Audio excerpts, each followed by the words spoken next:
जब मुल्ला को मस्जिद में राम नज़र आए, जब पंडित को मंदिर में रहमान नज़र आए, सूरत ही बदल जाए इस दुनिया की अगर इंसान को इंसान में इंसान नज़र आए।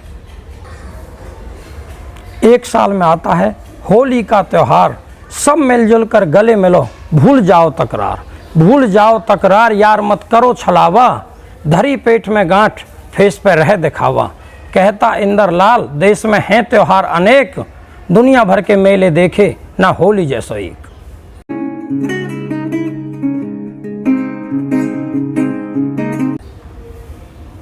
नमस्कार जी, राम राम जी। मैं अजीत सिंह तिरछी बात चैनल के माध्यम से आप सभी को होली पर्व की, धुलेंडी की एंड फूल डोर मेले की हार्दिक शुभकामनाएं देता हूं। साथियों, मेरा मानना है कि होली जैसा त्यौहार साल में तो एक बार आता ही है, लेकिन साल में कोई भी ऐसा त्यौहार नहीं है जो होली जैसा त्यौहार हो।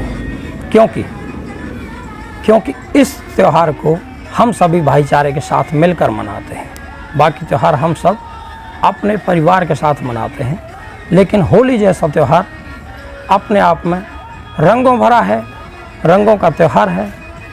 इसमें एक दूसरे से गले मिलते हैं, गुलाल लगाते हैं, रंग लगाते हैं, और जब एक दूसरे पर रंग डालते हैं तो वो अपने पुराने जो भी आपसी द्वेष कलेश कोई होता है उसे सब भूल जाते हैं।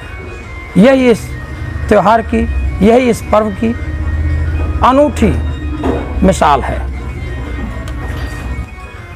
दोस्तों, सभी गांवों में होली और धुलेंडी 2 दिन का त्यौहार होता है, लेकिन हमारे गांव में होली धुलेंडी के बाद एक दिन एक्स्ट्रा फूल डोर का मेला, एक दिन एक्स्ट्रा त्यौहार होता है। तीनों दिन मनोरंजन के बहुत से साधन हमारे गांव में होते हैं। होली वाले दिन बिजौकरा मंदिर का प्रोग्राम बहुत अच्छा प्रोग्राम रहता है। उससे अगले दिन दोपहर पहले लालदास मंदिर पर बढ़िया प्रोग्राम रहता है। दोपहर बाद सूरजकुंड के मंदिर पर भी बहुत अच्छा प्रोग्राम रहता है। नेक्स्ट डे जेलदारवाड़ी चौपाल पर दोपहर तक बहुत अच्छा त्यौहार मनाया जाता है। उसमें गांव के सभी कलाकार अपनी कला का प्रदर्शन करते हैं। उसके बाद रंगों का त्यौहार जिसे कहते हैं, सभी युवा, और मैं तो ये कहूँगा युवा ही नहीं, किसी भी उम्र के, शौक बड़ी चीज़ है।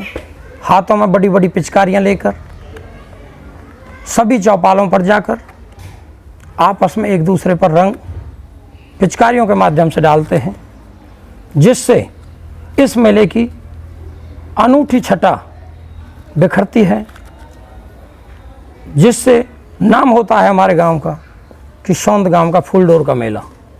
आसपास के गांवों से देखने के लिए आते हैं लोग।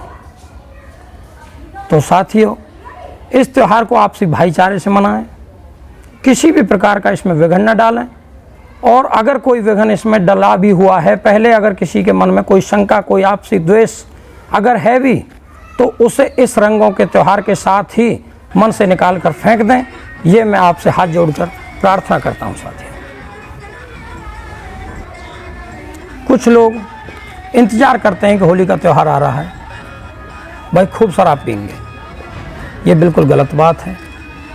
त्यौहार कभी शराब पीने के लिए नहीं आते हैं। उन गांवों की मान लें जिन गांवों में कोई भी मनोरंजन का साधन नहीं है। हमारे बुजुर्ग हमारे लिए मनोरंजन के इतने साधन करके गए हैं, शराब पीने का तो सवाल ही नहीं उठता।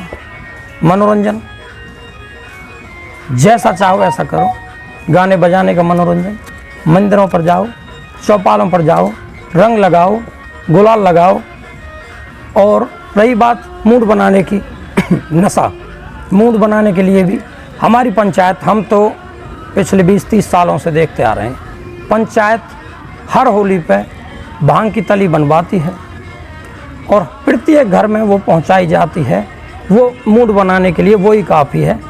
इस शराब की कोई ज़रूरत नहीं है।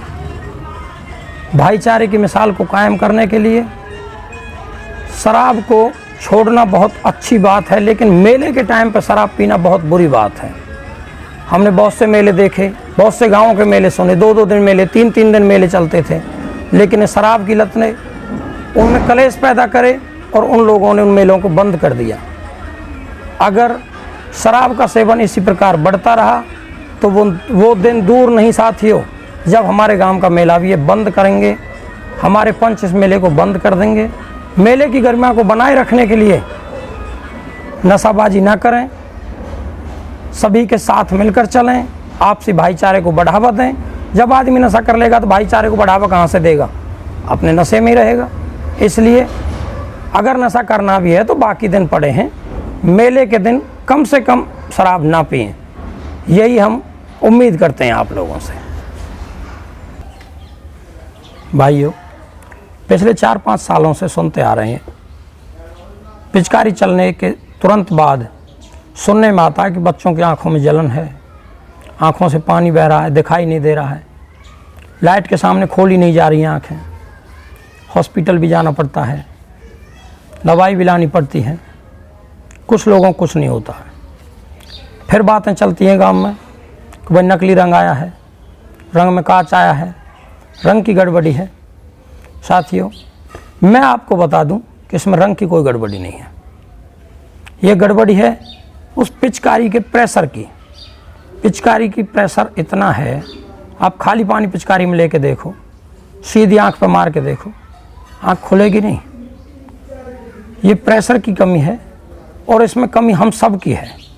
हमारी पिचकारी का प्रेशर दूसरे की आंख से टकराता है, उस भाई को दिखाई नहीं देता है कुछ समय के लिए, फिर न्यूज़पेपर में खबर छपती है, दूसरे गांवों में जाती है, इससे गांव की छवि भी खराब होती है और बच्चों की आंखों पर भी प्रेशर पड़ता है। इसलिए पिचकारी चलाओ, एक दूसरे पर रंग भी डालो, लेकिन किसी की भी आंखों को निशाना मत बनाओ, क्योंकि आंखों के बिन कुछ भी नहीं है। लोगों से मेरी अपील है कि मेले को मेले की भावना से मनाएं, मेले की गरिमा को बनाए रखें और मेले में सब खुशी रहें, किसी को दुख ना हो, ऐसा कोई भी काम कोई व्यक्ति ना करे। रंग बरसाना एक बहुत अच्छी चीज़ होती है, रंग लगाना एक अच्छी चीज़ होती है, लेकिन किसी की आंखों को निशाना बनाना इतनी अच्छी चीज़ नहीं होती। सभी युवा साथियों से मेरी अपील है कि अब की बार पिचकारी सिर्फ एक दूसरे पर रंग डालने के लिए चलाएंगे, ना कि किसी की आंखों को निशाना बनाने के लिए। अब बात आती है फूलडोर के मेले की।